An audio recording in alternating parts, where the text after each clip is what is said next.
નમસ્કાર મિત્રો, સ્વાગત છે તમારું આપણી આ યુટ્યુબ ચેનલમાં જેનું નામ છે ગુજરાતી જીકેની જમાવટ.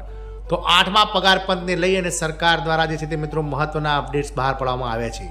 8મા પગાર પંચના TOR એટલે કે ટર્મ્સ ઓફ રેફરન્સ જે છે તે સરકારે નક્કી કરી દીધા છે અને ટૂંક જ સમયમાં સરકાર દ્વારા મિત્રો એક કેબિનેટ બેઠક યોજી અને કેબિનેટ બેઠકની મંજૂરી મળ્યા બાદ 8મા પગાર પંચના TOR એટલે કે ટર્મ્સ ઓફ રેફરન્સ અને સાથે જ મિત્રો જે કમિટી છે 8મા પગાર પંચની સભ્યો અને ચેરમેન સહિતની તેની જે છે તે સરકાર દ્વારા વિધિવત જાહેરાત કરવામાં આવશે.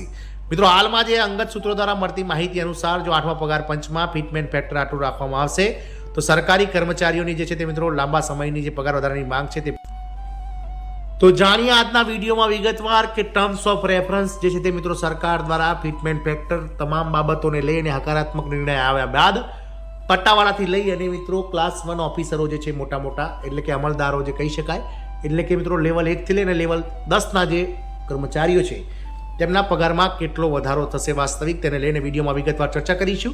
તો 8મા પગાર પંચને લઈ અને સૌથી મોટા અપડેટ્સ આપણને પ્રાપ્ત થયા છે તેને લઈને વિડીયોમાં વિગતવાર ચર્ચા કરીએ. તો વિડીયોના અંત સુધી આપ બન્યા રહો જેથી ચેનલમાં મૂકવામાં આવતા આવા 8મા પગાર પંચના લેટેસ્ટ અપડેટ્સ તમને અમારા ચેનલના માધ્યમથી સરળતાથી ઉપલબ્ધ થઈ જાય. તો હાલમાં સરકારી કર્મચારીઓ હોય કે પેન્શનર્સ હોય તમામ બેડાગરમાં મિત્રો એક જ ચર્ચા ચાલી રહી છે કે 8મું પગાર પંચ સરકાર દ્વારા ક્યારે નીમવામાં આવશે અને પગાર પંચની ભલામણો સરકાર દ્વારા ક્યારે સ્વીકારવામાં આવશે. મિત્રો ગત વર્ષે સરકાર દ્વારા તેના નિયત સમય એટલે કે 1 જાન્યુઆરી 2016ના રોજ 7મું પગાર પંચ લાગુ કરી દેવામાં આવ્યું હતું, પરંતુ આ વર્ષે મિત્રો 6ઠ્ઠા પગાર પંચનું જે સિક્વલ છે તે સરકાર દોહરાઈ રહી છે અને સંભવતઃ જે 8મું પગાર પંચ છે તે વર્ષ 2028માં સરકાર ભલામણો સ્વીકાર કરે તેવું દેખાઈ રહ્યું છે, કારણ કે હજુ સુધી સરકાર દ્વારા 8મા પગાર પંચની રચના પણ કરવામાં નથી આવી. તો સરકારી કર્મચારીઓને 8મા પગાર પંચ લાગુ થવાની રાહ જોઈ રહ્યા છે. તો જાણીએ કે કોનો કેટલો પગાર વધશે. તો કેન્દ્ર સરકારના કર્મચારીઓ 8મા પગાર પંચની આતુરતાથી રાહ જોઈ રહ્યા છે. જો કે આ આવતા વર્ષે લાગુ થવાની અપેક્ષા છે. પંચના અહેવાલ અનુસાર આધાર પર જ કર્મચારીઓના પગારમાં મોટો ફેરફાર થશે. હાલમાં 7મા પગાર પંચ અંતર્ગત સેલરી સ્ટ્રક્ચર વર્ષ 2016થી લાગુ થયું હતું. હવે 8મા પગાર પંચ અંતર્ગત પગાર વધારાનો હિસાબ ફિટમેન્ટ ફેક્ટર પર થશે. જો હાલમાં બેઝિક પેના એટલા ગણા કરીને નવો પગાર નક્કી કરવામાં આવશે. ફિટમેન્ટ ફેક્ટર એક એવો ગુણાંક છે જે બેઝિક પગારને વધારવા માટે થાય છે. 7મા પગાર પંચમાં આ ફેક્ટર 2.57 નક્કી કરવામાં આવ્યું હતું, જેના કારણે લેવલ 1ના જે કર્મચારીઓ છે તેમનો બેઝિક પે 7,000 રૂપિયા હતો તે વધીને 18,000 રૂપિયા કરી દેવામાં આવ્યો હતો. જો કે કુલ પગારમાં મોંઘવારી ભથ્થું, HRA અને ટ્રાન્સપોર્ટ એલાઉન્સ જેવા ભથ્થા પણ સામેલ હોય છે. 7મા પગાર પંચ પછી લેવલ 1નું કુલ પેકેજ લગભગ 36,020 રૂપિયા હતું. 2.86% સુધી વધી શકે છે ફિટમેન્ટ ફેક્ટર. મળતી માહિતી પ્રમાણે 8મા પગાર પંચ પછી ફિટમેન્ટ ફેક્ટર 2.26% સુધી વધી શકે છે, જેનાથી લેવલ 1નું બેઝિક પગાર જે 18,000 રૂપિયા છે હાલમાં તે વધીને 51,480 રૂપિયા થઈ શકે છે. આ સાથે જ બધા જ લેવલ 1 થી 10ના પગારમાં અને પેન્શનમાં વધારો થશે. તો જાણીએ 8મા પગાર પંચના લાગુ થયા પછી 2.86 ફિટમેન્ટ ફેક્ટર પર લેવલ 1 થી લઈને 10ના કર્મચારીઓનો પગારમાં કેટલો વધારો થશે.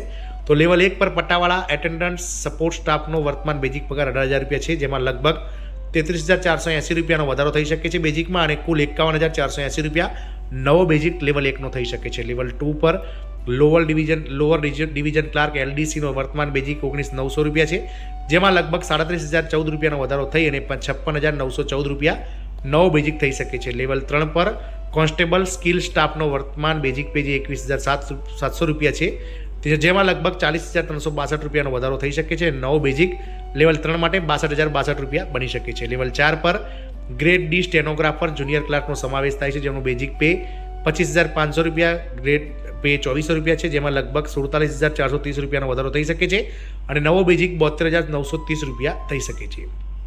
લેવલ 5 પર સિનિયર ક્લાર્ક ટેકનિકલ સ્ટાફનો વર્તમાન બેઝિક જે 29,200 રૂપિયા છે, ગ્રેડ પે 2800, જેમાં લગભગ 54,312 રૂપિયાનો વધારો થઈ શકે છે, જેમાં 83,512 નવો બેઝિક લેવલ 5નો થઈ શકે છે. લેવલ 6 પર ઇન્સ્પેક્ટર, સબ ઇન્સ્પેક્ટર વર્તમાન બેઝિક પે જે 35,400 રૂપિયા, ગ્રેડ પે 4200 છે, જેમાં લગભગ 65,844 રૂપિયાનો વધારો થઈ અને નવો બેઝિક આ કર્મચારીઓ લેવલ 6ના છે તેમને 1,01,244 રૂપિયા થઈ શકે છે. લેવલ 7 પર સુપરિન્ટેન્ડન્ટ, સેક્શન ઓફિસર, આસિસ્ટન્ટ એન્જિનિયરનો વર્તમાન બેઝિક પે જે 44,900 રૂપિયા, 4600 ગ્રેડ પે છે, તેમને લગભગ 83,514 રૂપિયા વધારો થઈ અને 1,28,414 રૂપિયા તેમનો બેઝિક નવો થઈ શકે છે.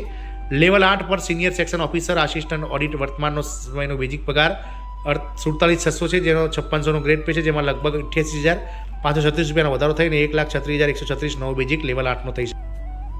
લેવલ 9 કે જેમાં DSP એકાઉન્ટ ઓફિસરનો વર્તમાન બેઝિક જે 53,100 રૂપિયા છે, જેમાં લગભગ ₹98,766 વધારો થઈને નવો બેઝિક લેવલ 9નો ₹1,51,866 બનશે. જ્યારે લેવલ 10ની વાત કરીએ તો લેવલ 10 પર group A senior officer civil services entry લેવલનો વર્તમાન બેઝિક પે જે ₹56,100 છે, જેમાં 6700નો ગ્રેડ પે લાગુ પડે છે, જેમાં લગભગ ₹1,04,346 વધારો થઈ અને નવો ગ્રેડ જે બેઝિક છે લેવલ 10 માટે તે ₹1,60,446 બની શકે છે. આઠમું પગાર પણ લાગુ થયા પછી કેન્દ્રીય કર્મચારીઓના પગારમાં જબરદસ્ત વધારો થશે. આ વધારો ન માત્ર બેઝિક પેમાં થશે પણ એની સાથે જ પેન્શન અને અન્ય ભથ્થામાં પણ વધારો થશે, જેનાથી કર્મચારીઓની આર્થિક સ્થિતિ સારી થશે. પિટમેન પેટર્ન પ્રમાણે આ વધારો નક્કી થશે. સરકારી કર્મચારીઓ માટે એક રાહત સાબિત થઈ શકે છે મિત્રો. તો આ જ વાત કરી છે મિત્રો આઠમા પગાર પંચની.